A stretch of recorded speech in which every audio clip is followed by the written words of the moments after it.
Bonjour et bienvenue dans cette vidéo qui se veut un tutoriel du fichier Excel Prévision et suivi financier à la retraite. Ce fichier a été bâti dans le seul but de fournir un outil permettant à l'utilisateur d'estimer et de faire un suivi des sommes dont il disposera durant sa retraite et de proposer une distribution de l'utilisation de ces sommes selon différentes sources. Même si, de base, la conception du fichier semble faite pour des personnes bénéficiant du régime de retraite des employés du réseau de la santé et des services sociaux, de l'éducation ou de la fonction publique du Québec. Il peut être utilisé par n'importe qui, prévoyant ou non bénéficier de revenus d'un régime de retraite. Je dois d'abord remercier Nancy Santos pour l'aide qu'elle m'a octroyée dans la réalisation de certaines fonctions d'Excel. En débutant, mettons les choses au clair. Je ne suis pas un planificateur financier et je ne donne aucun conseil. Je suis un comptable agréé qui ne fait que rendre disponible un outil permettant de faire des estimations reliées au suivi et à la répartition annuelle des sommes qui sont disponibles durant une période de retraite. Le contenu de ce fichier est protégé par droit d'auteur et, sauf indication contraire, est la propriété exclusive de Gilles Bernatchez Incorporé. Sous réserve des dispositions stipulées ici, aucune partie de celui-ci ne peut être utilisée, copiée, reproduite, publiée, transmise, distribuée ou modifiée sous quelque forme et par quelque moyen que ce soit, et aucune œuvre dérivée ne peut être créée sans l'autorisation écrite de son auteur, Gilles Bernatchez Incorporé. Ce fichier et l'information qu'il contient sont fournis en l'état et sans aucune garantie, notamment en ce qui concerne leur intégralité, leur exactitude, leur actualité et l'absence de contrefaçon. L'auteur n'est en aucun cas responsable envers qui que ce soit des dommages ou préjudices directs, particuliers, accessoires, punitifs ou indirects ou de perte de bénéfices ou de revenus résultant de l'utilisation de l'information obtenue de ce fichier ou résultant de la confiance accordée à cette information, et ce, même si l'auteur a été préavisé de la possibilité de tels dommages ou préjudices. L'information figurant dans ce fichier n'a pas valeur de conseil et ne devrait être utilisée qu'à la lumière de l'avis d'un professionnel compétent. Ce fichier vous permettra de prévoir deux situations principales, soit l'estimation des sommes qui seront disponibles à la retraite lorsque vous êtes en phase de préparation à la retraite. C'est ce que j'appelle le mode prévision. Ou soit un suivi des sommes qui vous sont réellement disponibles lorsque vous êtes à la retraite et que les montants vous sont connus. C'est ce que j'appelle le mode suivi. Dans les deux cas, ce fichier vous propose une répartition de l'utilisation de ces montants. Ce fichier demande de connaître les montants dont vous disposerez selon deux sections. Première section, les revenus de retraite que vous aurez, et deux, la valeur des placements que vous pouvez utiliser pour vivre durant votre retraite, en plus des revenus de retraite. Dans les revenus de retraite, il faut regarder le régime de retraite provenant du travail, que ce soit le REGOP, le RRPE ou n'importe quel régime privé de retraite. La Régie des rentes du Québec, donc les revenus provenant de la Régie des rentes, et ceux de la pension de sécurité de vieillesse. Du côté des placements, on va vouloir connaître les montants dans un RIR, les montants dans un CELI ou les montants d'épargne qui n'ont pas d'effet fiscal. Donc, on peut retirer sans qu'il y ait aucun effet fiscal. Le fichier vous permettra aussi de tenir compte d'autres sources de revenus, comme des revenus imposables tirés d'emplois ou d'entreprises, ou même de dividendes ou de gains en capital, et aussi d'encaissement d'argent n'ayant pas d'incidence fiscale, comme la vente d'une résidence principale ou un héritage. Ces calculs pourront être faits n'importe quand à partir du moment où vous connaissez la valeur de vos placements et vos revenus de retraite, ou que vous êtes en mesure de les estimer. Au niveau des placements, le fichier permet de faire les calculs selon deux séquences d'utilisation, soit commencer par retirer les sommes contenues dans le RIR, ensuite quand il n'y en a plus dans le RIR, aller dans les épargnes pour finaliser en sortant les sommes du CELI. Donc, vous voyez le bouton qui apparaît à droite de l'écran. Ce bouton-là va apparaître dans le fichier Excel et il permet l'utilisation en disant priorisons le RIR pour faire les sorties d'argent au besoin, ensuite l'épargne, ensuite le CELI. Ou une autre séquence où on va dire commencez par utiliser vos épargnes n'ayant pas d'incidence fiscale, ensuite le RIR, ensuite le CELI. On voit que le CELI est toujours à la fin parce que le CELI permet à n'importe qui d'accumuler des revenus de placement sans incidence fiscale. Donc, ce placement-là, on veut que ce soit le dernier avant qu'on sorte de l'argent du CELI. Juste un petit aparté ici. Certains conseillers en placement peuvent être tentés de vous faire opter par le retrait de placement sans incidence fiscale en premier lieu, prétextant que vous n'aurez pas besoin de payer d'impôts. Toutefois, rappelez-vous que les gestionnaires de fonds chargent des frais de gestion environ entre 1 et 3 % du total du portefeuille que vous avez chez eux. Ainsi, pour combler un besoin de liquidité, par exemple, de 15 000 $, vous pourriez avoir le choix entre utiliser 20 000 $ de RIR, qui après impôt vous laissera environ 15 000 $ de disponible, ou d'utiliser 15 000 $ directement d'un placement qui n'a pas d'incidence fiscale. Entre les deux solutions, il y a une perte de frais de gestion pour le gestionnaire de fonds sur le 5 000 de différence entre le total du portefeuille. Ça fait une différence de 5 000. Dans le portefeuille, il a baissé de 5 000 de plus si vous avez pris le RIR au lieu de prendre le placement direct. Donc, pour le gestionnaire de fonds, il y a 1 à 3 % sa commission ou ses frais de gestion vont être calculés sur 5 000 de moins. En utilisant les placements libres d'impôt, vous économisez en impôt, mais vous payerez des frais de gestion à chaque année sur l'écart de 5 000 et ce, jusqu'à la fin de l'utilisation du placement dans le RIR. Deuxième point à ne pas dédaigner, si au moment de votre décès, il reste un solde à votre RIR, l'impôt devra être payé sur la totalité du solde dans l'année du décès. Il se peut qu'un solde important fasse en sorte que le taux d'imposition au décès soit beaucoup plus élevé que le taux qui a été économisé sur le 5 000 en choisissant l'option de retirer l'épargne. Car la loi de l'impôt dit que au moment du décès, nous sommes tous réputés disposer de nos biens à la valeur marchande. Donc, si par exemple au décès, il reste un solde de 100 000 dans votre RIR, ce solde sera imposé à un taux marginal qui risque fort d'être beaucoup plus élevé que celui au moment du besoin du 15 000 en question dans mon exemple. Alors que s'il reste des sommes dans un placement régulier, donc il n'y a pas d'incidence fiscale, vos héritiers en disposeront sans avoir à payer aucun impôt sur ces montants. Maintenant, parlons directement du fichier. Dès l'ouverture du fichier Excel, vous verrez apparaître cette feuille. Si jamais votre installation d'Excel sur votre ordinateur n'accepte pas d'emblée les macros, vous verrez apparaître un message donnant un avertissement de sécurité et vous offrant d'activer les macros. Vous devez cliquer sur le bouton d'activation. Il est possible aussi qu'Excel donne un avertissement de sécurité demandant d'activer le contenu, comme on voit à l'image à droite. Là aussi, vous devez cliquer sur le bouton « Activer le contenu ». Ainsi, vous allez avoir accès aux macros et au fonctionnement du fichier et vous allez pouvoir modifier le contenu du fichier, donc inscrire vos données. Après vous êtes assuré que les macros sont activés et que vous avez accès à modifier le fichier, cliquez sur l'icône de la tirelire qui apparaît dans le premier écran. Vous serez alors amené à l'onglet dans lequel vous trouverez une déclaration relative aux droits d'auteur, mais aussi 3 boutons vous offrant des choix. Le premier, un choix pour accéder au tutoriel de présentation, donc un bouton qui est lié à la présentation vidéo que vous regardez présentement. Un deuxième qui dit « Cliquez ici pour faire un budget ».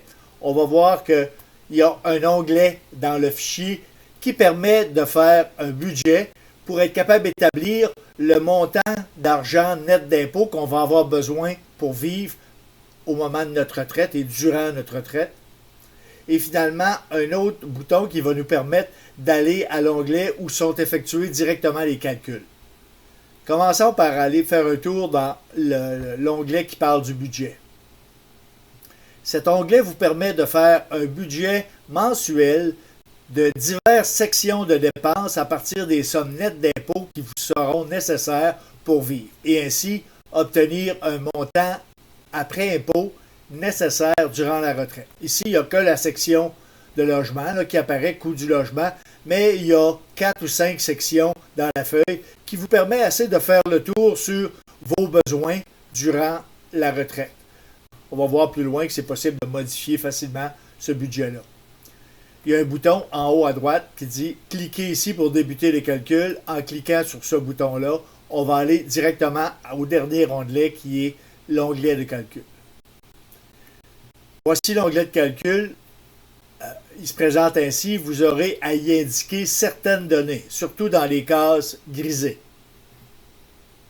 Première section, on dit « L'entrée des données nécessaires au calcul débute par 3 données essentielles, soit l'identification de l'âge actuel de l'utilisateur, de son espérance de vie et de l'âge auquel il prévoit commencer sa retraite. » Ce n'est pas très joyeux comme estimation, mais obligatoire pour estimer la durée de la retraite.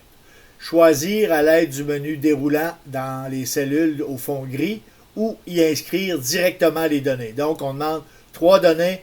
Quel âge vous avez présentement? Jusqu'à quel âge prévoyez-vous vivre? Et quel âge aurez-vous au moment de la retraite? Si vous êtes en mode prévision, vous pouvez avoir, exemple, 50 ans, prévoir vivre jusqu'à 90 ans et au moment de la retraite, vous dites « je vais prendre ma retraite à 60 ans ». À partir de ces données-là, c'est ces données-là que le fichier va prendre en considération et il va évaluer vos revenus à partir de votre retraite. Il va évaluer les données qu'il va travailler vont être à partir du début de votre retraite jusqu'à l'âge que vous avez identifié comme étant votre prévision de vie. Si vous êtes en mode suivi, l'âge que vous avez présentement est important par rapport à jusqu'à quel âge vous prévoyez vivre.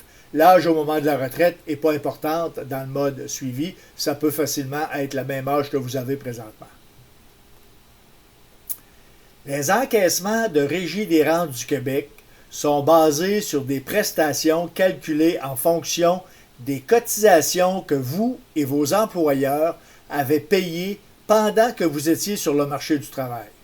Donc, il y a eu, durant votre travail, une cotisation de l'employé, de vous, sur votre chèque de paie. Vous aviez des retenues à source qui payaient la Régie des rentes et votre employeur payait aussi une portion de Régie des rentes. Les deux ont contribué. Ces prestations sont établies pour être normalement versées à 65 ans, mais sont accessibles à partir de 60 ans. Si vous désirez obtenir des prestations avant 65 ans, elles sont réduites d'un certain pourcentage selon le nombre d'années d'anticipation et ce, pour le reste de votre vie. Donc, vous pouvez commencer à partir de 60 ans à recevoir votre Régie des rentes, mais le montant que vous auriez normalement reçu à 65 ans, qui lui est établi en fonction de vos cotisations et celles de vos employeurs durant votre vie active sur le marché du travail, ce montant-là va être réduit, une espèce de pénalité pour chaque année d'anticipation que vous allez faire à partir du moment où vous décidez de l'avoir avant 65 ans. Vous continuez toute votre vie à avoir cette réduction, cette pénalité-là, elle va toujours s'appliquer.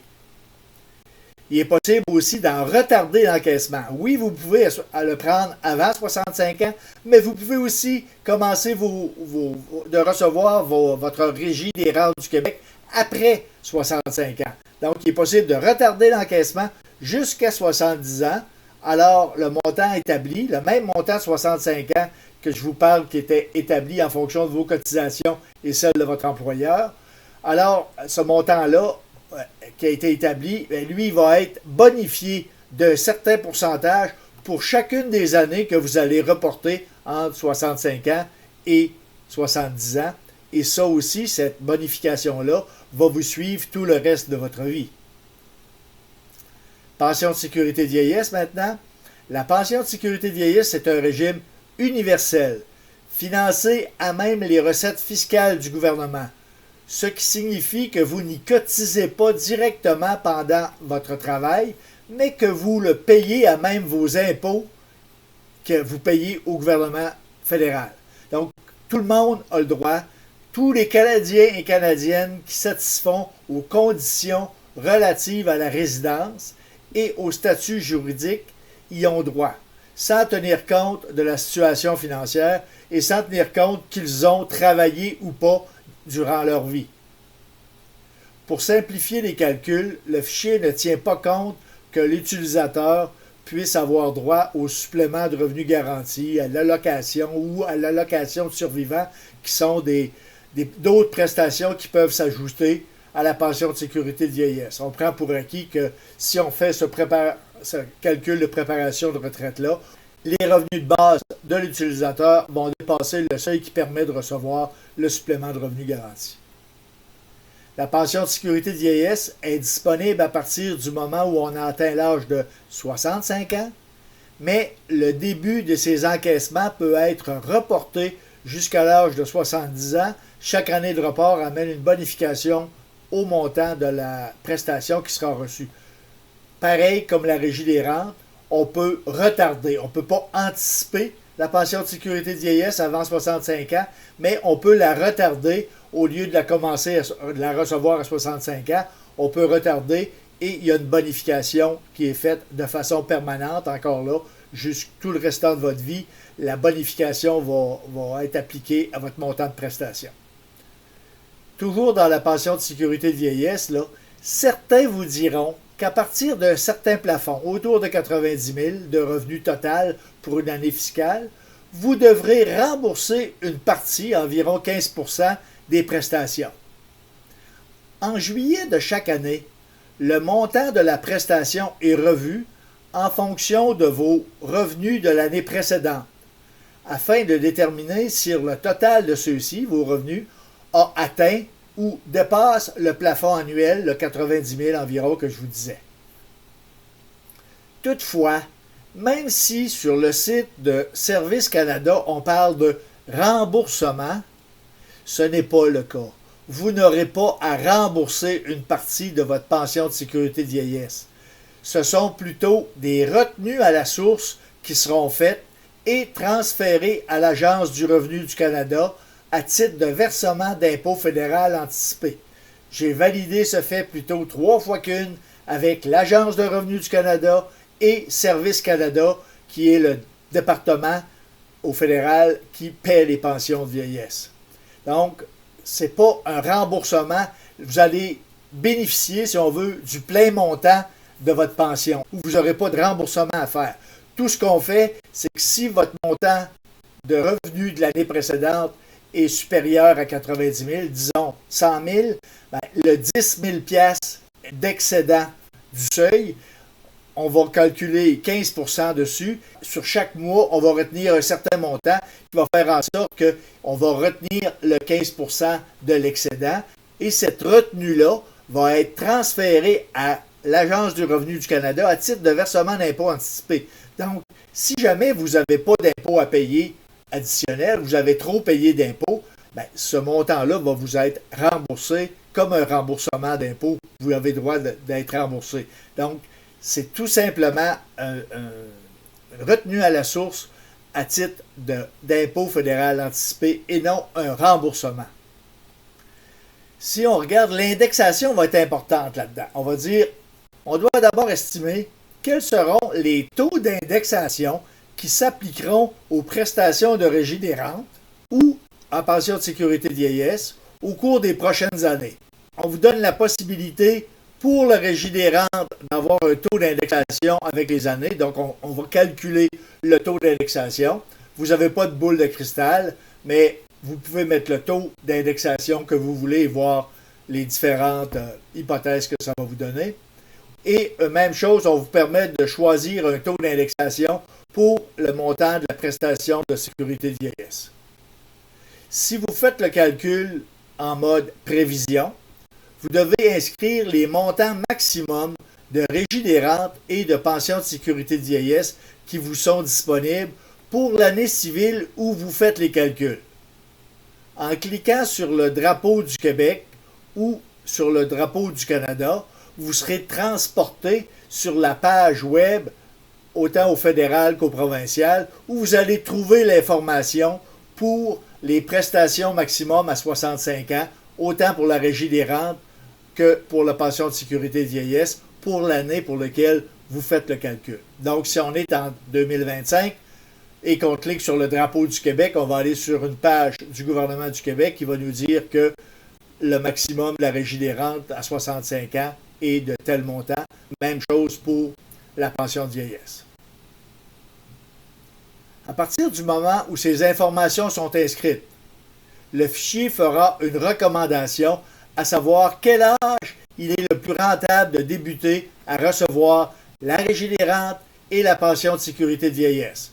Donc, à partir du moment où on a inscrit l'âge présent, l'âge jusqu'à lequel on prévoit vivre et le moment où on pense prendre notre retraite, qu'on a identifié les taux d'indexation pour la régie des rentes et pour la pension de sécurité de vieillesse et qu'on est allé chercher les montants de prestations maximum de régie des rentes, dans l'exemple 6 433 et de pension de vieillesse 728 pour l'année 2025, le fichier va vous faire une recommandation. Il va dire, pour une personne dont l'espérance de vie est de 85 ans, en choisissant un taux de 1,5 comme un taux d'indexation pour les prestations de régie des rentes, l'âge idéal pour son encaissement est 68 ans pour un montant mensuel de 2082 $, tandis qu'avec un taux d'indexation de 2 % pour la pension de sécurité de vieillesse, l'âge de 69 ans serait le plus rentable pour débuter à recevoir ces prestations, soit un montant de 1143. Donc, le fichier va vous faire, entre guillemets, une recommandation pour choisir l'âge à lequel vous allez commencer à recevoir vos prestations, autant de régie des rentes que de pension de sécurité de vieillesse. Cette recommandation-là n'est pas obligatoire. Vous pouvez mettre les âges que vous voulez pour commencer à recevoir. Ce qui fait, le fichier, ce qu'il va faire à ce moment-là, c'est qu'il dit, exemple, pour la régie des rentes, le montant présent en 2025 est de 1433. Si je prends l'exemple qui est là, on a dit qu'on avait 50 ans, qu'on prenait notre retraite à 60 ans. Donc, si on prend notre retraite à 60 ans, on la prend dans 10 ans. Si on suit la recommandation, puis qu'au lieu de la prendre à 60 ans, on la prend à 68 ans, donc il y a 18 ans entre l'âge qu'on a présentement et le début de recevoir les prestations. Donc, on a identifié un taux d'indexation de 1,5 %. Le fichier va prendre la prestation aujourd'hui qui est de 1433 et il va l'indexer de 50 ans jusqu'à 68 ans. C'est ce qui va donner le montant de 2082 pour la régie des rentes. Il fait la même chose pour la pension de vieillesse. La différence entre 50 ans aujourd'hui, le montant qui est de 728, il va l'indexer en disant, on dit à 69, il va prendre 50 ans. Dans 19 ans, ça va être le 69, on va l'indexer à 2 % le taux d'indexation qui a été identifié. Et c'est comme ça qu'il arrive au montant de 1143 $ par mois. Vous pouvez suivre ou non la recommandation du fichier et inscrire à quel âge vous désirez débuter à recevoir les prestations, autant de régie des rentes que de pension de sécurité de vieillesse. Et vous pouvez faire autant de scénarios que vous voulez en disant combien ça fait si je commence à 60 ans, ou je commence à 65 ans, ou je commence à 63. Vous pouvez jouer avec les âges et demander des scénarios de calcul au fichier. À partir des choix que vous aurez faits, le fichier estimera les prestations que vous recevrez. Donc, dans mon exemple, je disais 68 ans, 69 ans. Le fichier va calculer le 2082 et le 1143 pour la pension de sécurité de vieillesse. Si vous faites les calculs en mode suivi, soit à partir des montants qui sont connus, vous n'avez pas à inscrire ces données, vous devez plutôt inscrire directement les montants connus dans la colonne connue pour la régie des rentes et pour la pension de vieillesse. Donc, vous n'avez pas à utiliser l'âge ou les montants des prestations sur les sites des différents gouvernements. Vous connaissez les montants, vous les mettez directement dans les cases. On doit aussi identifier le montant après impôt que vous estimez vous être nécessaire pour vivre. Si vous avez rempli l'onglet budget, le montant total du budget que vous avez identifié sera reporté ici, autant en mode prévision qu'en mode suivi. Sinon, vous devez inscrire le montant que vous estimez directement dans les cases selon que vous êtes en mode prévision ou en mode suivi. Donc, ou vous prenez le montant que vous avez établi dans votre budget, ou vous mettez n'importe quel autre montant avec lequel vous voulez travailler directement dans les cases. Peu importe le mode d'utiliser, que ce soit suivi ou prévision, vous devez choisir un taux d'indexation qui doit être appliqué à ses besoins nets d'impôt année après année pour tenir compte au minimum de l'inflation. Donc, le montant que vous identifiez dans votre budget ou que vous placez là, on va venir l'indexer lui aussi d'année en année, au moins pour le coût de la vie ou du montant, du pourcentage que vous voulez. Si au moment de la retraite, vous bénéficiez de prestations du REGOP ou du RRPE, il est possible dans cette section d'en estimer les montants qui seront reçus. Inscrivez seulement le nombre d'années au fin du calcul qui vous seront attribuées au moment de la retraite et la moyenne des 5 années où vous aurez eu le salaire le plus élevé. Le fichier fera le reste du calcul.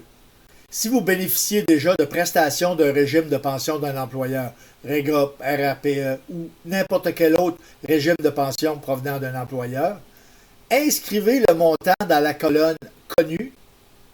Finalement, estimez le taux d'indexation qui sera appliqué à ces revenus de pension au cours des années à venir. Là aussi, on prévoit la possibilité de calculer une indexation. Les épargnes et leur rendement. En plus des prestations de régie des rentes, de pension de sécurité de vieillesse et de régime de pension d'employeur, il est possible que vous ayez des économies sous diverses formes au moment de prendre votre retraite. Si vous êtes en mode prévision, vous devez estimer quelles seront ces sommes, alors qu'en mode suivi, ces sommes vous sont connues. Vous devez donc inscrire ces sommes aux endroits requis sans oublier de choisir un taux de rendement que vous désirez appliquer à ces montants pour les années à venir. Ces montants-là, on considère que c'est des placements, là, le RIR, le CELI, puis les montants, les épargnes non imposables.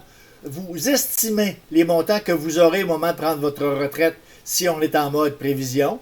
Si on est en mode suivi, vous connaissez les montants de vos RIR, de votre CELI ou vos épargnes non imposables. Donc, on vous demande, rentrez-les dans la colonne connue. Et après ça, donnez un taux de rendement que vous croyez raisonnable d'inscrire pour chacun, le RIR, le CELI ou les épargnes. Donc, le fichier va continuer de calculer avec les années ce taux de rendement-là sur les placements, tant qu'il va y avoir de l'argent dans votre RIR, votre CELI ou votre épargne non imposable. Le fichier va continuer de calculer les rendements. Tel que spécifié précédemment, les calculs peuvent être effectués selon deux séquences de retrait de placement, en cliquant sur l'un ou l'autre des boutons. Dans le fond, ce qu'on fait, c'est qu'on dit « Voilà le montant que j'ai besoin pour ma retraite ». On a identifié le budget, le montant qu'on a besoin. On a identifié les revenus de régie des rentes, les revenus de pension de sécurité de vieillesse et les revenus de régime de pension. Ces montants-là, à partir du moment où, pour la régie des rentes et la pension de vieillesse, on est après l'âge qu'on a dit qu'on commençait à le recevoir, ces montants-là vont être, d'année en année, vont être récurrents. Mais peut-être que la somme de ces trois montants-là n'égalera pas le montant qu'on a identifié pour vivre, qu'on avait besoin. La somme des trois montants, pension de vieillesse, régie des rentes et pension de l'employeur, ce qu'on va faire, c'est que s'il manque de l'argent pour arriver au montant qu'on a identifié le besoin, on va aller piger dans les placements. En premier, avec le bouton de gauche, on va commencer par sortir du rire pour combler la différence. Quand il n'y aura plus de rire, on va sortir les épargnes. Et quand il n'y aura plus d'épargne, on va sortir le CELI. Dans le bouton de droite, lui, il commence par sortir les épargnes pour compenser, ensuite le rire, ensuite le CELI. Donc, vous cliquez sur le bouton que vous voulez, selon le scénario que vous voulez, et le fichier va faire les calculs. Le calcul peut prendre peut-être une trentaine de secondes, une quarantaine de secondes à rouler, mais tant que le sablier d'Excel est en route, laissez-le rouler, vous allez avoir l'information. Le fichier calculera les retraits nécessaires pour chacun des placements année après année en fonction du montant annuel après impôt nécessaire pour vivre que vous avez identifié et des prestations que vous recevez de régie des rentes, pension de sécurité de vieillesse et pension d'employeur. Certaines personnes voudront aussi obtenir des revenus additionnels pendant votre retraite. Le fichier permet d'inscrire le total annuel des revenus imposables qui sont prévus en plus des revenus déjà pris en compte.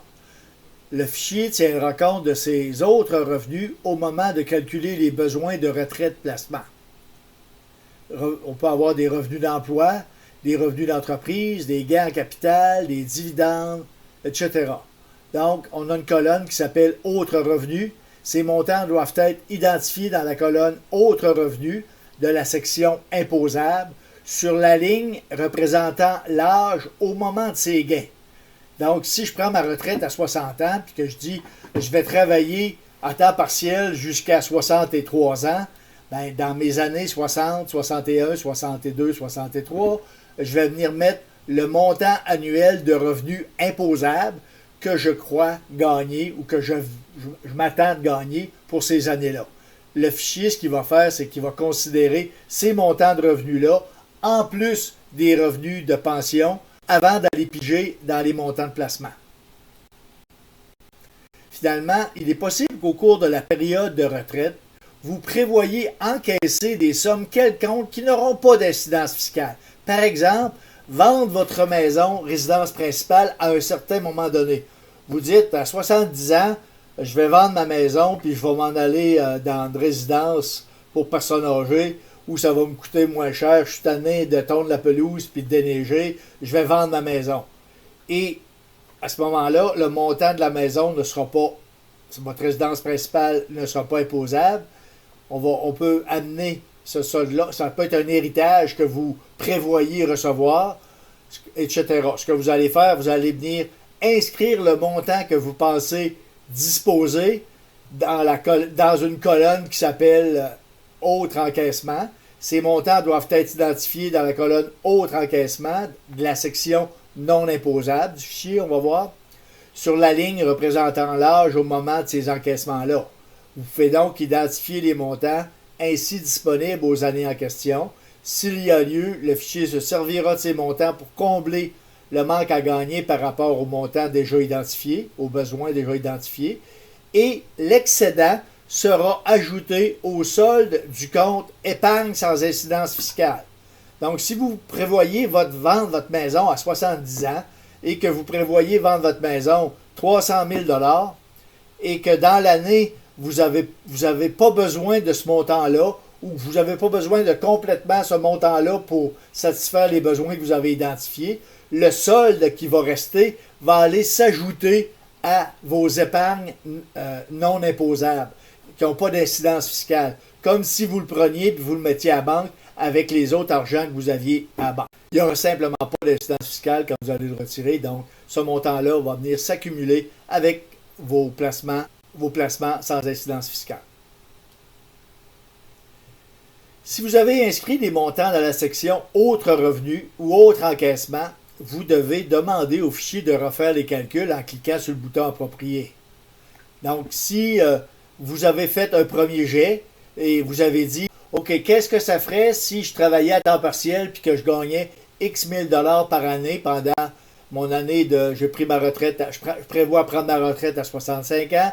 Si de 65 à 70, je prévois aller chercher un revenu de 20 000 $ par année comme travail à temps partiel.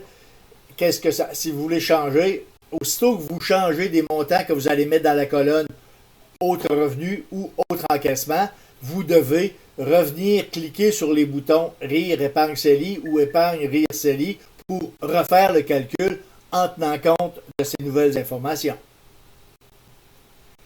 Après chaque calcul, selon la séquence voulue, le fichier montrera un résumé du total des revenus bruts, de l'impôt et du revenu net qui deviendra le revenu disponible pour vivre. Les derniers paramètres potentiellement utilisables sont ceux relativement au montant annuel après impôt nécessaire pour vivre.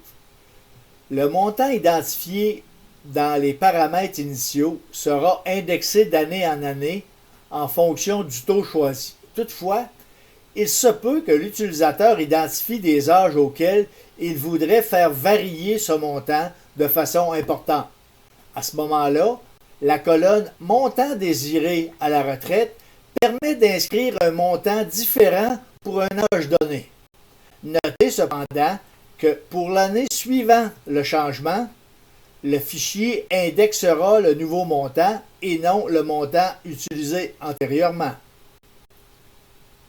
On doit donc inscrire sur la ligne appropriée de l'âge approprié de la colonne « Montant désiré à la retraite » le nouveau montant désiré et faire effectuer les calculs à nouveau. Par exemple, je prévois prendre ma retraite à 65 ans et je prévois qu'à 68 ans, je vais avoir besoin de changer d'auto et que je vais vouloir, tant qu'à avoir des placements, à payer comptant mon auto.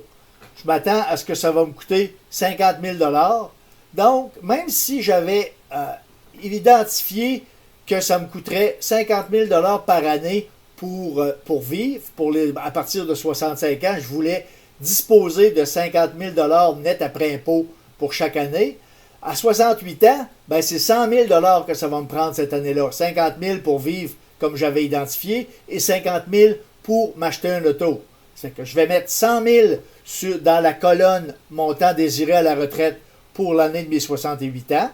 Mais ce que je dis en rouge ici, c'est que l'année suivante, à 69 ans, il faut que je revienne mettre le montant de 50 000 indexé pour que je puisse continuer. Sinon, il va prendre le 100 000, le fichier va prendre le 100 000. Quand vous mettez 100 000 dans une année, ou quand vous mettez un montant dans une année, c'est ce montant-là qui est repris pour l'année suivante indexé. Donc, si vous mettez 100 000 à 68 ans, puis vous étiez rendu à 57 500 pour être le montant indexé pour vivre, ben à 69 ans, il faut que vous reveniez mettre le montant de 57 500 pour qu'il continue avec le même rythme qui était avant l'achat de l'auto. Un dernier point sur les utilitaires. L'utilisateur pourra ensuite faire de nombreux scénarios et selon diverses hypothèses. Donc, vous pouvez changer les données et essayer toutes sortes d'affaires. Le bouton qu'on voit ici, le bouton vert, il effacera les calculs en conservant les paramètres initiaux. Donc, l'âge, l'indexation, les montants de retraite vont rester, les montants de placement vont rester pareils. Tout ce qu'il va faire, c'est qu'il va effacer les calculs qu'il a fait. Le bouton bleu, lui, il va effacer tous les paramètres, tous les calculs puis tous les paramètres initiaux.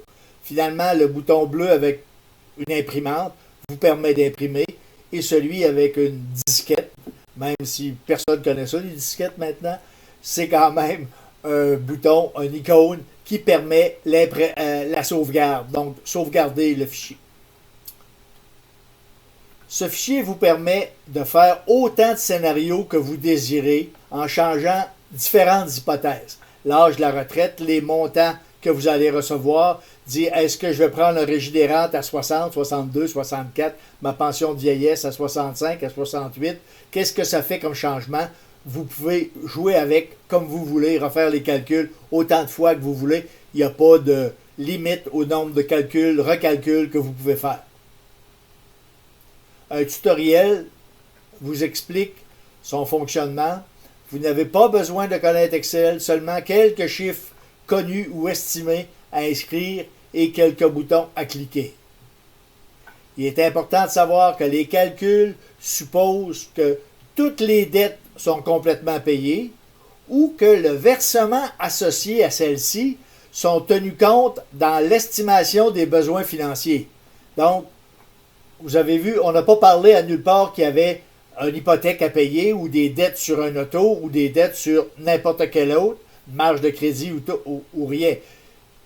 Le fichier ne tiendra pas compte de ça, mais on vous demande si vous avez des versements à faire sur des emprunts, ben, il faut en tenir compte dans la préparation du budget. Donc, dans l'onglet budget, si on a des versements hypothécaires ou des versements sur n'importe quelle dette, on peut en tenir compte dans l'estimation des besoins, dans l'onglet budget, et ils vont être reportés automatiquement dans le besoin qu'on a pour vivre. Les montants d'hypothèque vont être tenus compte.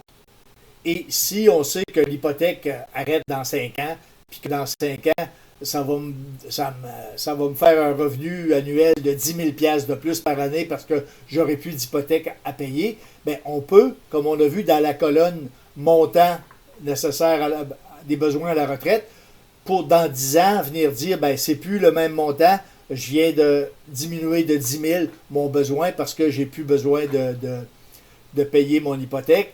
Et d'année en année, le fichier va tenir compte de la modification que vous avez faite. Autant, il faut venir modifier, si vous achetez un auto, vous venez modifier l'année d'ensuite, ou vous avez besoin d'une sortie d'argent pour n'importe quel besoin. Si vous avez une sortie d'argent importante en plus, vous venez la rajouter à votre sortie d'argent qui a été identifiée, le besoin annuel. Mais l'année d'ensuite, si vous n'avez plus besoin de cet argent-là, vous devez venir changer leur montant. Ben, si vous enlevez votre hypothèque ou un paiement de dette quelconque et ça vient diminuer votre besoin parce que vous n'avez plus à payer, ben, le fichier va tenir compte de cette diminution de besoin d'année en année. Un dernier mot sur les droits d'auteur. Le fichier Excel auquel réfère ce tutoriel et son contenu sont protégés par le droit d'auteur et, sauf indication contraire, sont la propriété exclusive de Gilles Bernatchez Incorporé. Sous réserve des dispositions stipulées ci-dessous, aucune partie de celui-ci ne peut être utilisée, copiée, reproduite, publiée, transmise, distribuée ou modifiée sous quelque forme et par quelque moyen que ce soit, et aucune œuvre dérivée ne peut être créée sans l'autorisation écrite de son auteur, Gilles Bernatchez. Lorsque ce fichier a été obtenu auprès de l'auteur, celui-ci vous autorise à l'utiliser sous réserve du respect des conditions suivantes. Le fichier ne peut être utilisé qu'à des fins informationnelles et non commerciales. Le fichier ne peut être distribué à des personnes n'ayant pas eu accès au tutoriel ou utilisé en vue d'en tirer des revenus qu'avec l'autorisation écrite expresse de l'auteur. Le fichier et toutes ses impressions doivent indiquer par la mention expresse des crédits ou du droit d'auteur qu'ils sont utilisés avec l'autorisation de l'auteur. Toute copie du fichier ou de partie de celui-ci est assujettie aux restrictions mentionnées sur la présente page et est présumée comporter ces mêmes restrictions. Allons maintenant directement dans le fichier Excel pour voir comment il marche. Je vais vous faire une démonstration comment ce fichier-là fonctionne. Donc, j'ouvre Excel. Je vais chercher mon fichier. Et vous voyez ici en haut, j'ai le message qui me dit « Activer le contenu ». Dans mon installation d'Excel, les macros sont acceptés. Donc, il ne me pose pas la question, mais il me demande d'activer le contenu de ce fichier-là. Je lui dis oui. Ensuite, je vais cliquer sur le logo, la tirelire. Je vais être transporté dans l'onglet « Droits d'auteur » dans lequel j'ai un rappel sur les droits d'auteur. J'ai les trois boutons vert foncé. Le premier ici pour accéder au tutoriel de présentation. C'est un lien directement avec YouTube. Vous allez pouvoir revoir le tutoriel que vous écoutez présentement. Ici, un bouton qui va nous amener vers le budget et un autre qui va nous amener vers les calculs. Commençons par cliquer sur le budget. Il nous amène ici à une feuille de budget où on a 1, 2, 3, 4 sections qui parlent du coût du logement, où on a certains items pour nous remémorer de faire un budget, donc des versements hypothécaires ou de loyer, des frais de condo, des taxes municipales, donc des frais reliés au logement, des frais reliés à la vie quotidienne, alimentation, épicerie, restaurant, vêtements, remboursement d'emprunt, des transports, donc des coûts d'auto, de location, d'assurance, de transport public, et une section qui va parler de vacances, billets d'avion, de logement, nourriture, etc. Et une section divers ici qui nous laisse prendre des notes sur diverses sections et noter que on va mettre des montants ici dans la colonne mensuelle et le fichier va s'organiser pour lui arriver à des montants sur une base annuelle. Mettons qu'ici, moi, je fais un divers et que je mets que je veux 3500 $ par mois. Donc, le système dit que ça équivaut à 42 000 par année et ça équivaut à 100% de mon budget. Là. Ce système-là, c'est 100% de mon budget. La section, ici, c'est le montant du 3500 qui est converti annuellement à 42 000. Ici, c'est le total de la section. Et ici, c'est le pourcentage que cette section-là représente par rapport au total. Je ne ferai pas plus de détails que ça en ce qui me concerne. Je vais mettre 42 000 comme montant que je veux avoir après impôt. Cliquez ici pour débuter le calcul. Donc, je clique sur ce bouton-là. Il m'amène à la page sommaire. Déjà, on voit ici qu'il a fait le lien avec le 42 000 que j'ai identifié dans mon budget. Il est venu reporter autant dans la colonne estimation pour être en mode prévision que la colonne connue pour être en mode suivi. Et ici, il est en rouge, ça veut dire qu'il me demande de choisir un pourcentage d'indexation. Disons que je vais dire, je veux que ce 42 000-là que je viens de faire, que année après année, il soit indexé de 2%. Mais je vais partir en haut en disant, quel est l'âge que vous avez présentement? Disons que j'ai 55 ans. Je peux écrire directement 55 ans. L'âge lequel je prévois vivre, 85 ans. Et l'âge au moment de la retraite, 60 ans. Tout de suite, en me mettant 60 ans, il me dit, en mode de calcul d'estimation, choisissez les taux d'indexation aux cellules I9 et I10 et le montant maximum de régie des rentes et de pension de sécurité de vieillesse aux cellules L9 et L10. Le fichier vous fera une proposition, à savoir quand débuter de recevoir le régie des rentes et la pension de sécurité de vieillesse. Donc, la cellule I9 et I10, ce sont ces deux cellules-là qui permettent d'avoir l'indexation. Donc, je vais dire que ma régie des rentes, je vais l'indexer à 2% et ma pension de sécurité de vieillesse à 2,5%. En plus, je n'ai pas mes montants ici. Il faut que je lui donne les montants pour l'année présente de le maximum de prestations que je peux recevoir de régie des rentes et de pension de sécurité de vieillesse. Je clique sur le drapeau du Québec. On me ouvre mon furteur et on m'amène à une page ici où je vais trouver à 65 ans le montant maximum est de 1433. Donc, je retourne à mon fichier Excel. Je lui dis 1433. Je clique sur le drapeau fédéral. On me dit que la prestation de 65 à 74 ans est de maximum 727,67. Je vais considérer que je prévois ma retraite et je veux la prendre avant 74 ans. Donc, à partir de 65 ans, je vais voir que mon montant, on va l'arrondir à 728. Je retourne à Excel et je dis mon montant de pension maximum est 728. Tout de suite, il m'a apparu ici une recommandation qui dit pour une personne dont l'espérance de vie est de 85 ans, c'est ce que j'ai choisi, en choisissant le taux de 2% comme taux d'indexation des prestations de régie des rentes, l'âge idéal pour son encaissement est de 67 ans. Donc, je pourrais dire ici 67 ans si je suis la recommandation.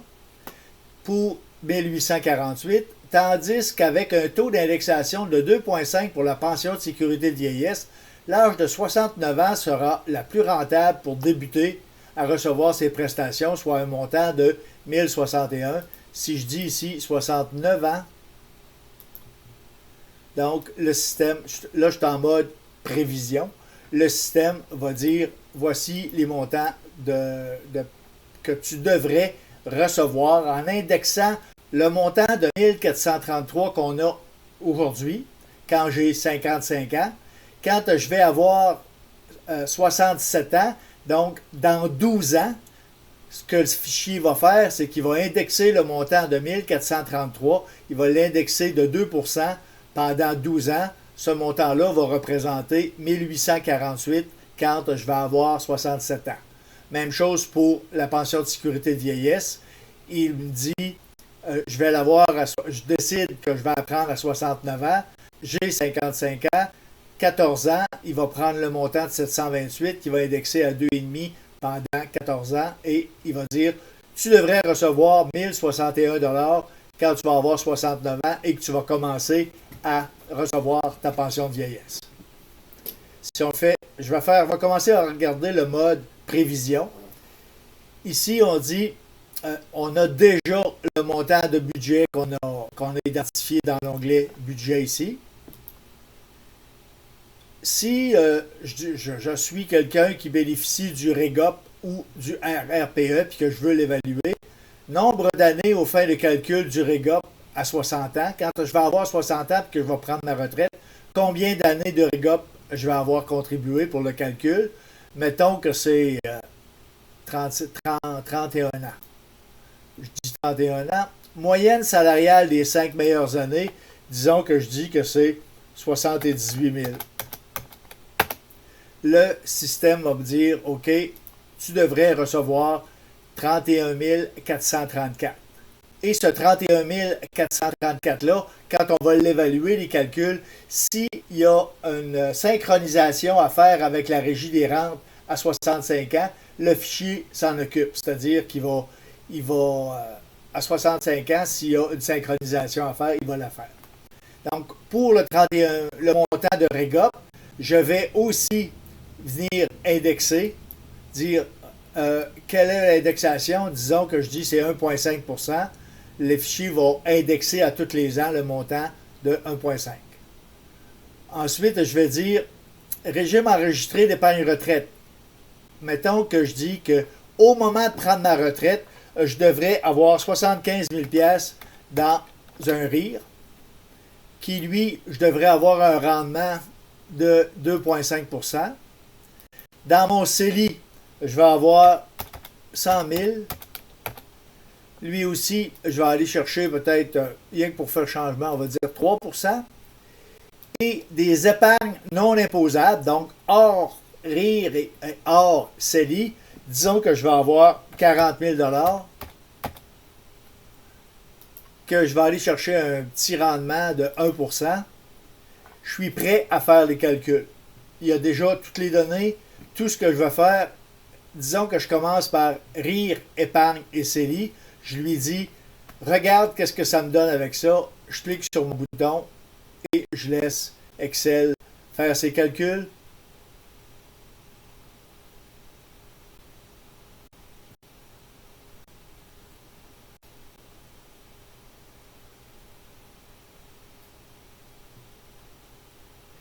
Et Excel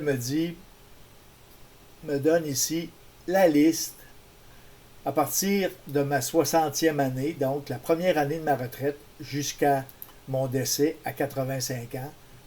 Et puisque je commence à recevoir, j'ai choisi ici 67 ans, je commence à recevoir du RRQ à 67 ans, pension de sécurité de vieillesse à 69 ans, et mon REGOP, lui, je commence à le recevoir à partir de 30 ans.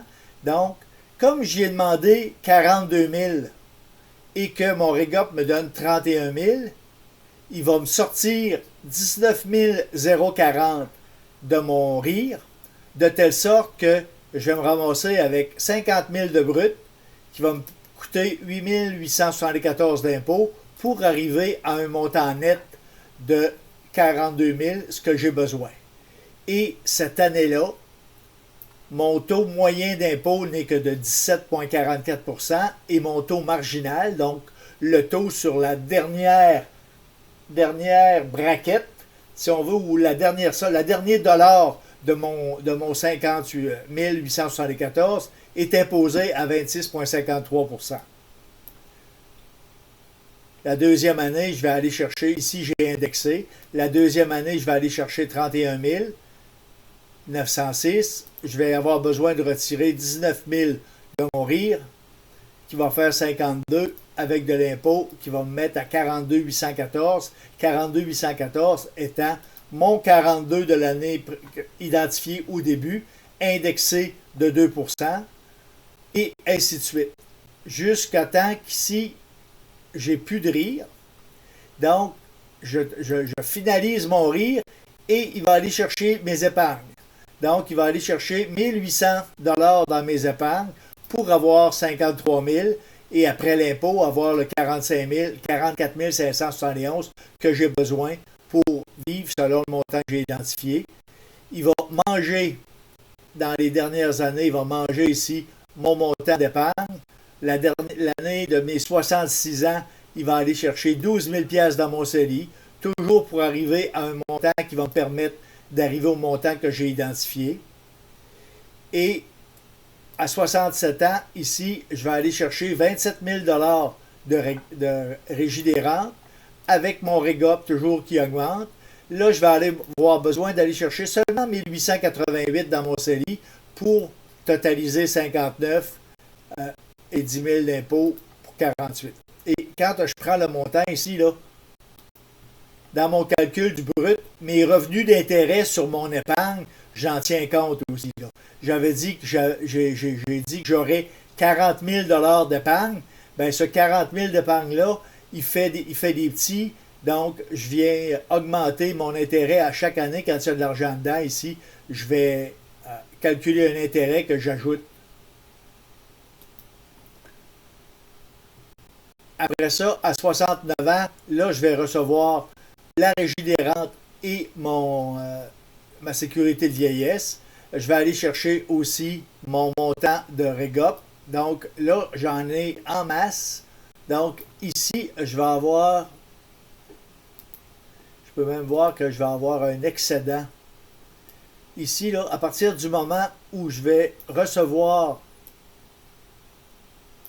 à partir du moment où je vais commencer à recevoir et ma pension de sécurité de vieillesse et ma régie des rentes, j'ai un excédent au niveau ici. Donc, j'ai un surplus de liquidité de 5 550.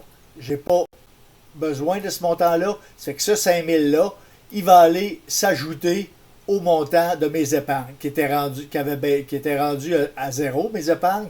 Je les avais toutes prises avant d'aller prendre mon RIR. Là, mon excédent de revenus va aller s'accumuler dans mon compte épargne, de telle sorte que je vais continuer à avoir des intérêts que j'avais arrêtés parce que j'avais plus d'argent. Je vais commencer à avoir des intérêts sur mon solde d'épargne. Et je vais les cumuler. Je vais voir que quand je vais avoir le tout, c'est-à-dire les trois montants, la régie des rentes, la pension de vieillesse et le REGOP, je vais toujours avoir un excédent de 4 ou 5 000 $ qui diminue avec le temps à cause des pourcentages qu'on a mis de rendement puis de besoins. L'excédent va toujours aller s'accumuler dans l'épargne. De telle sorte qu'au moment de appelons ça de mon décès, je vais avoir en épargne, je vais sortir 70 000 $. Ça va être le solde qui me restait dans mon épargne à 69 ans. Je vais sortir mon CELI à 181 000, qui est mon CELI qui, lui, a fait des petits. J'en ai pris un peu, mais il a fait des petits. Mon CELI, on voit que ici, là, il a augmenté avec le taux de rendement que j'ai dit. Donc, mon taux de CELI mon montant de CELI va être rendu à 181 000. De telle sorte qu'à l'année du décès, je vais avoir un total de 348 000 $ de revenus cette année-là, qui va me coûter 24 800 $ d'impôts, et il va rester 323 000 pour, entre guillemets, mes héritiers. Et on voit que ici, on a les taux marginaux et les taux d'impôt à chacune des années. Si, comme je vous disais tout à l'heure, j'avais d'autres revenus, je disais que pour les premières années, j'allais chercher, mettons, 10 000 pour mes 3 premières années en revenus imposables. Ici, on est dans la section imposable. Donc, j'irai chercher 10 000 de revenus imposables. Je refais mes calculs.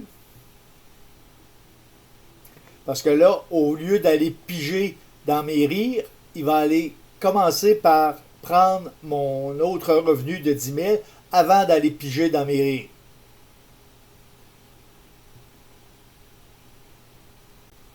Je vous le laisse rouler en temps réel pour que vous voyez le temps que ça prend, là. Ça prend quand même un petit peu de temps parce que il y a beaucoup de calculs à faire. Il allait chercher 19 000 $ dans mon rire. Là, il va chercher ce 10 000 $-là. Il ne reste plus rien que 2 000 à aller chercher dans le rire. Et il fait les mêmes calculs pour les années. Et on voit que là, au global, ben, tout à l'heure, j'avais 323 000 à ma mort qui restait. Là, il reste 360. Justement parce que ces 30 000 $-là ont économisé ce que j'avais comme placement.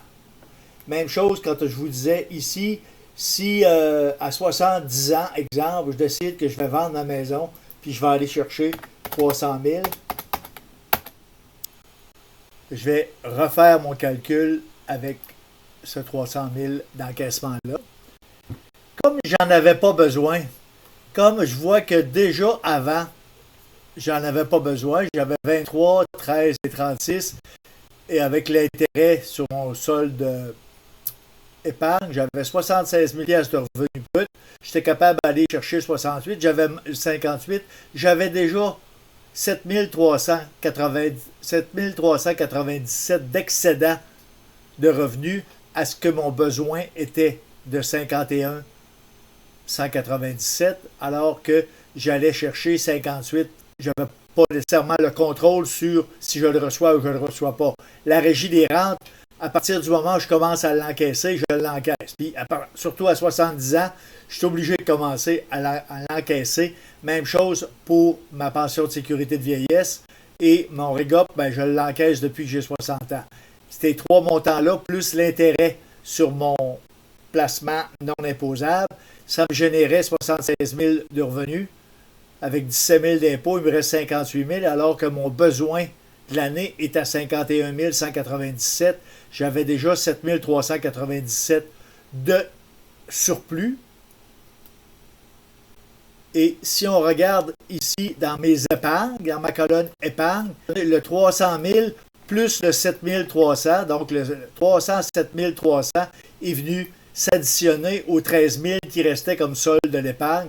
Et je monte mon épargne tout simplement à ça. Si je vais voir mes revenus de placement, ben là, mes revenus de placement, ils vont augmenter en fonction du 300 000 que j'ai mis là.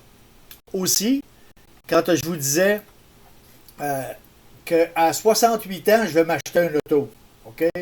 Disons l'année de mes 68 ans, ici, là, je sais que je devrais, mon besoin à 68 ans, mon besoin identifié est à 49 209. Je vais avoir besoin de 50 000 de plus pour avoir une auto, pour m'acheter un auto cette année-là.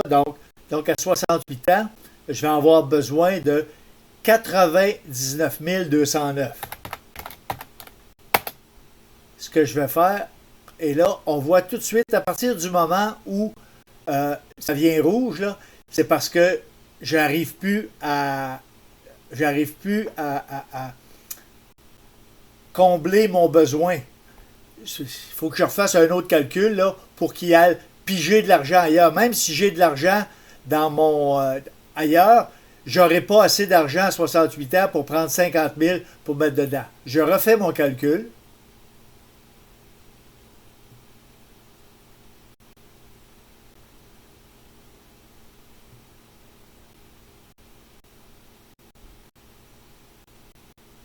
Et ce qu'il me dit, c'est que je suis capable, à 68 ans, oui, tu vas être capable d'aller chercher en allant fouillant dans ton CELI, en allant fouiller dans ton CELI, tu vas être capable d'aller chercher de l'argent pour avoir ton besoin qui est de 99 000. pour cette année-là. Mais là, comme je vous disais, quand tu viens changer le montant à la retraite ici, l'année suivante, il continue à indexer ce montant-là.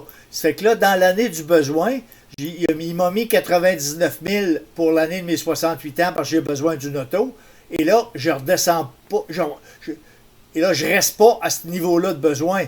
Disons que je fais un chiffron, ça va être 51 000 de besoin. Et là, je refais encore un calcul.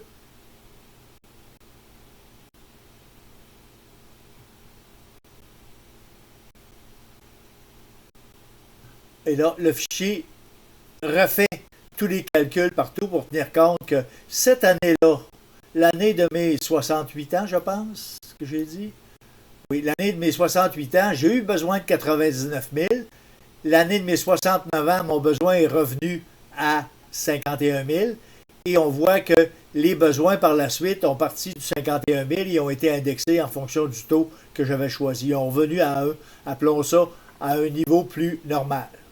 Ça fait qu'en faisant ça, même si j'ai eu besoin de 50 000 $ cette année-là, et ça va venir effectivement réduire les montants qui vont rester à la fin, mais à la fin, en fonction de ça, là, j'ai rajouté des revenus, j'ai rajouté 300 000, mais il va me dire à la fin, il te reste les épargnes 385 000. La dernière année, ton 85 ans, il va te rester 385 000 en épargne qui ne toucheront pas l'impôt, 139 000 en CELI, totaliser un montant de revenus de 621 000. Tu vas payer 24 000 $ d'impôt, tu vas payer de l'impôt rien que ce qui est imposable. Il va te rester 596 000 pour tes héritiers. Si j'efface mes calculs et que là je dis je suis en terrain connu, disons que j'ai 67 ans, je vais mourir à 85 ans. Ce que je vais dire, c'est ici, mon âge de la retraite, on a dit que dans le cadre du mode suivi, c'était pas important. Mettons que j'ai dit que 67 ans pareil. Ce que je vais faire ici, c'est que je vais enlever mes montants, mes années, c'est-à-dire, et je vais venir mettre les montants que j'ai. Je sais, exemple, que présentement, je reçois 1500 $ de Régie des rentes et je reçois 800 $ de pension de vieillesse. Mon 42 000 ici, c'est le même 42 000 que j'avais dans un mode ou dans l'autre. Mais si je voulais le changer, je peux venir écraser le chiffre qui est là puis marquer n'importe quel chiffre dont j'ai besoin. Et l'indexation que j'avais identifiée pour le mode prévision va être aussi bon pour le mode suivi. Même chose ici, je connais mes montants de pension que je reçois sur une base annuelle. Si je sais que je vais recevoir, mettons, faire des chiffrons, 34 000 $ de pension de mon employeur, je vais ici avoir, je sais que mon RIR est à 70 000 $, mon CELI est à 125 000 $, puis mon épargne libre d'impôt est à 75 000. Je refais le calcul et il va me faire le même genre de tableau qu'il m'a fait, sauf qu'il va me le faire avec des montants qui vont être différents parce que les montants sont connus. Ce n'est pas une estimation. Là, il calcule avec des montants qui sont connus.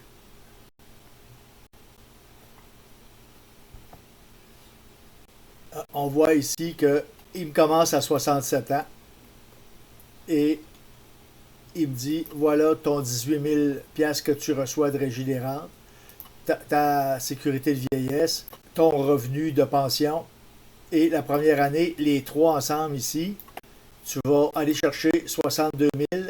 Donc, tu vas aller chercher un impôt de 12 000 $. Il va te rester 49 alors que ton besoin est de 42. Donc, tu as déjà un surplus dès la première année pour augmenter ton montant d'épargne. Et ainsi de suite.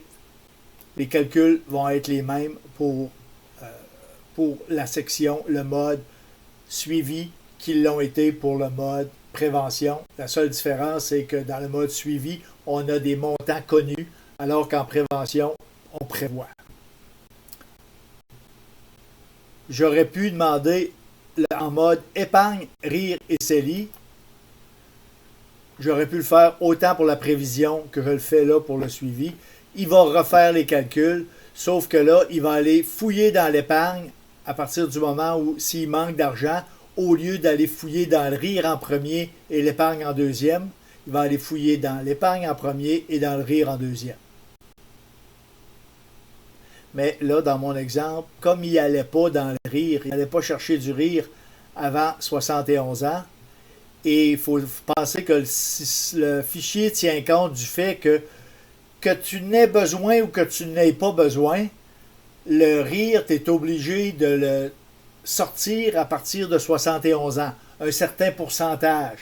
5,28 si ma mémoire est bonne là, pour la première année, et à chaque année le taux augmente, tu es obligé de sortir ton rire. Ça fait que même, exemple ici à 61 ans, là, même si j'en avais pas besoin parce que j'avais assez d'argent pour aller, j'avais besoin de 45 000, puis j'allais chercher, si j'enlève le 4 000 du rire, là, j'allais chercher 67 000 là, j'allais chercher, mettons 50 000 avant d'aller chercher mon rire.